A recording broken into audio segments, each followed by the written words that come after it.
Flynn, I want to be a hero. I don't mind being called a big red wobble on wheels. I'm ready to rescue. Here I come. Flynn raced onto the road. It's a shame we're leaving, he said, having seen engines work together in a crisis. I've decided that they're not so bad, after all. In the engine shed that night, Sir Handel told the Salty saw Harry and Bert be horrible to Neville at the docks. So the Diesels weren't Neville's friends at all.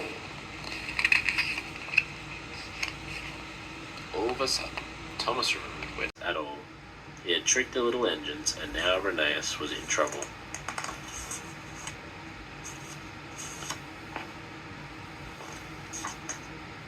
Sir Handel puffed in with the thin controller. He had heard what had happened plan and were busily explaining it to the players. Caroline wasn't too happy with the plan. She felt a little... I'm sorry, sir. I'll go and find them straight away, Thomas said. Thomas puffed quickly back the way he had come. At a junction, he came to a stop. He had run out of coal and water.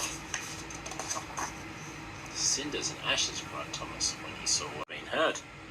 They were just puffing out of the quarry when they heard a cry.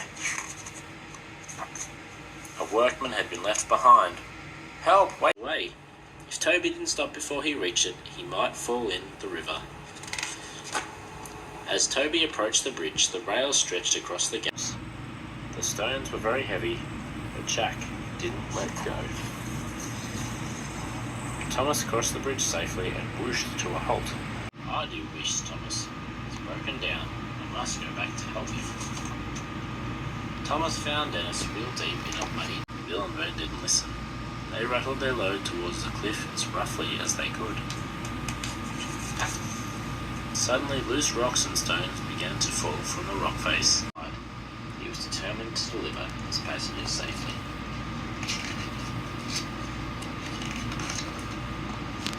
The children squealed in delight as Rheneas steamed over a rickety bridge, clean and shiny to pull the brass band. It was time for her to get clean. Make sure you clean her wheel. It's so hard, wished Thomas. But why won't you be shunted? I'm scared, moaned Hector. Thomas was surprised. I'm a new truck, Hector groaned. They had not liked being stuck in the shed. They thanked Cranky for his help. Cranky told them Thomas and Percy had rescued him. I never thought I'd be rescued by a couple. Must get the flour to the bakery on time tomorrow, puffed Emily. But the next day, the trucks were being naughty. Freddie let out a happy toot. He just hoped he could find the barge before it was too late. By the time Freddie caught up with the barge carrying, he'd be happy to help me. On his side, he wanted to be my friend, but I was unkind to him. I must find Ruth and say sorry. Emily looked high and low for Whiff, but he was nowhere to be seen. Then, at last, Kitty Kitty, Alfie coaxed, but the cat and kittens didn't move. Suddenly, the upper wall... Everyone gasped, and they saw it approaching. Their eyes. But as the ghost went under a signal... Thomas felt sorry. He knew this, that it was his fault. But just then he heard a chuff and a puff and the ding-ding of a bell. It was Toby. Thomas, I've been waiting for you, Toby huffed. Then he... Special lorry. I know, laughed Elizabeth importantly. Rusty's crew finished sweeping up until... Thomas told him about his broken coupling rod. He was about to tell him about Elizabeth when she drove up. Oh, it's you, said Elizabeth to the Falcon. Then the old track gave way under Big Spencer and he got stuck wheel deep in mud. Thomas puffed on to Knapford's to admit that Salty had helped them finish the job really quickly. Now I've got an even bigger job for you, Salty, said the Fat Controller. Careful. Stephanie promised to always listen to warnings from then on. Stepney's driver was in trouble too. He had agreed. It was his first day on the Fat Controller's railway and his spotless record was ruined. Soon the Fat Controller arrived. "What has happened here?" he said. He thought that Spencer would be sorry for being rude. Spencer went to sleep feeling very worried.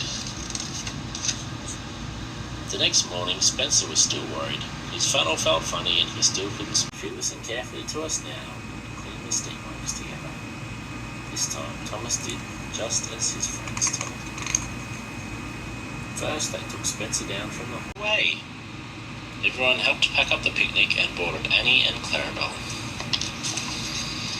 The children were sad that the picnic was over. "I'll go and get Rocky," Edward wished. He whizzed off. Edward steamed to the docks. "Rocky, we need your help," he whistled. "It's an emergency." Molly and her empty trucks to the coaling plant. The coaling plant engines were very glad to see Molly and her empty trucks. "This is your fault," Marty told Mac. "No, it's your fault," Mac was sure.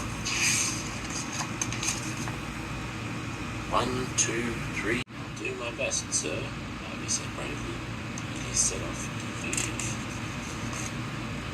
Harvey soon arrived at the bridge and went to work under the bridge. "So, that is Bulgy's so-called shortcut," he laughed. Bulgy held his breath. "Help." "I am silly," he said. "Stanley wasn't trying to take my place. He was just trying to be useful, like me."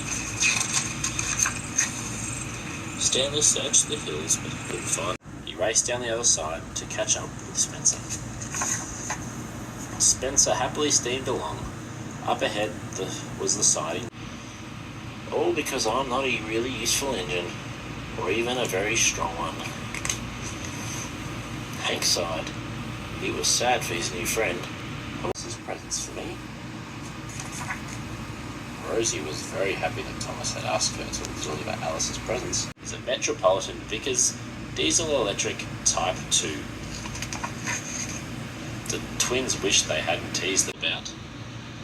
It was the Fat Controller. The engines were silent. "Beg your pardon, sir, but do we need another engine?" said Duck quietly. Percy smiled. He thought Bulstrode had got what he had deserved. The harbour was a terrible mess. The Fat Controller went straight to the engine sheds. Meanwhile, Murdoch was stuck with all the noisy sheep. He was very unhappy.